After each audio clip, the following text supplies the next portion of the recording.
Só questão 622. Um paralelogramo tem lados respectivamente iguais a 10 centímetros e 8 centímetros. Então, aqui 10 centímetros e aqui 8 centímetros. Tanto faz a ordem que a gente coloca, tá? Sabendo que um de seus ângulos internos mede, né, vale 120 graus, então aqui o obtuso, né, tem 120, considerando que é um paralelogramo, esse carinha aqui também é 120, e aqui é o que falta para dar 180, portanto, 60 graus. Ok. Seguindo, calcule o perímetro do quadrilátero convexo formado pelas bissetrizes de seus ângulos internos. Ok, vamos lá. Então, vou botar em outra corzinha para ficar um pouco melhor. Então, aqui temos uma bissetriz. Aqui temos outra bissetriz, não é coincidente, tá? Aqui temos, volta aqui, aqui temos mais uma bissetriz e aqui temos outra bissetriz. A gente quer saber, né, o perímetro desse quadriláterozinho aqui. Inicialmente, a gente precisa verificar algumas coisas, né? A gente precisa encontrar alguns ângulos nessa história. E até porque a gente não tem nenhuma medida, nenhum triângulo retângulo até o momento, e precisa aparecer pelo menos um, né? Bom, vamos preencher com os ângulozinhos então. Se aqui é 60 e é a bissetriz, eu vou tentar, não sei se vai dar muito certo, mas eu vou tentar apagar os ângulos e botar direto a medida do ângulo gerado pela bissetriz, tá? Bom, agora a gente consegue achar esse ângulozinho aqui, que é o OPV com o de dentro, e aí ajuda um pouco, né? Se aqui é 60 e 30, dá 90, ou seja, aqui é um ângulo de 90 graus. Então, aqui também é 90 graus. Da mesma forma, aqui em cima, esse carinha aqui é 90 graus, aqui também é 90 graus.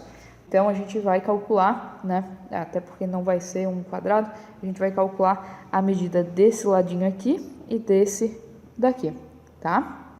Vou dar nome à figura para ficar um pouco melhor. Então, A, B, C, D é o paralelogramo, e aqui dentro eu vou chamar de E, F, G e H.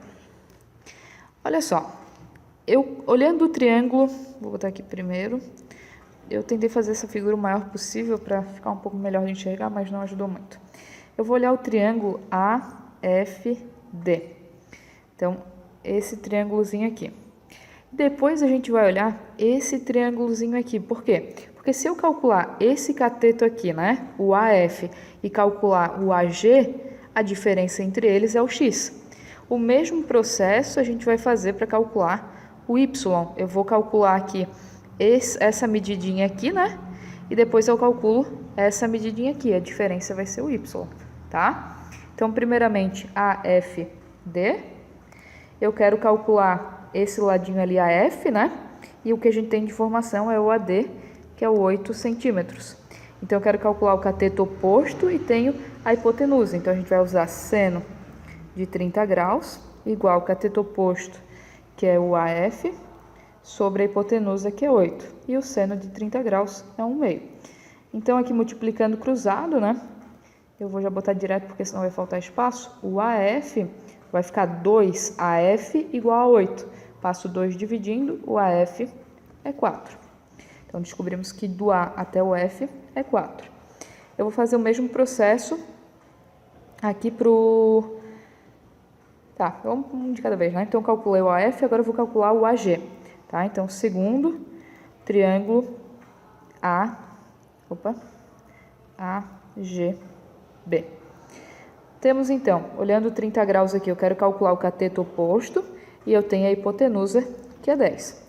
Então, novamente, eu vou usar o seno de 30 graus, que vai ser o cateto oposto, que é o AG, sobre a hipotenusa, que é 10, e o seno de 30 é 1/2. Novamente, né, multiplica cruzado, a gente vai ter que o AG, 2AG vai ser igual a 10, passo 2 dividindo, o AG é 5. Então, de 1, né, do primeiro e segundo, temos que o X, né, ele vai ser o AF menos o AG, que é 5 menos 4, que é igual a 1. Então, descobrimos o x igual a 1 inicialmente. Ok, então vou botar aqui em cima, que eu acho que vou botar aqui dentro, x igual a 1, que vai faltar espaço, né? Ok, então, pagando tudo, vamos lá para o terceiro passo, fazer a mesma coisa para calcular o y, tá? Aliás, agora não lembro se eu fiz terceiro. Isso. Ok, terceiro passo. Eu quero calcular essa medidinha aqui, né? Bom, vamos lá. A gente pode calcular primeiramente aqui o DF e depois o DE, né? Daí a diferença entre eles é o y.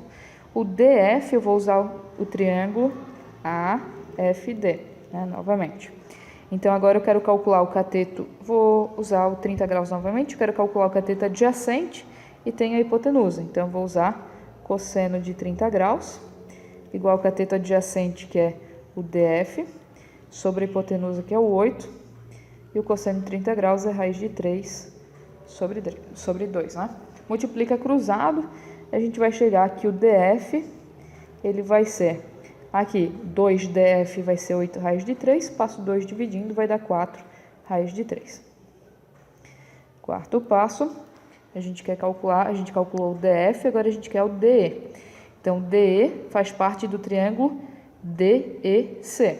Então, triângulo DEC. O que a gente tem de informação é a hipotenusa, eu quero calcular em relação ao 30 o cateto adjacente. Então, novamente, cosseno de 30 graus, igual ao cateto adjacente, que é o DE, sobre a hipotenusa, que é 10. O cosseno de 30 graus é raiz de 3 sobre 2, multiplica cruzado, a gente vai chegar aqui o DE, ele é aqui 10 raiz de 3 sobre 2, que dá 5 raiz de 3. Portanto, né, o nosso y, ele é a diferença entre os dois, né? Então, o y vai ser... Opa, peguei coisa que não devia, volta. O y vai ser 5 raiz de 3 menos 4 raiz de 3, que dá raiz de 3. O que a gente quer? Calcule o perímetro do quadrilátero, né? Formado pelas bissetrizes ali. Ok, então vamos lá. Perímetro é 2x mais 2y, né? Porque x mais x, y mais y. O x a gente chegou que é 1. E o y a gente chegou que é raiz de 3. Portanto, o perímetro dá 2 mais 2 raiz de 3. Então, o perímetro desse quadriláterozinho aqui de dentro é 2 mais 2 raiz de 3. Espero que tenha ajudado vocês e até uma próxima.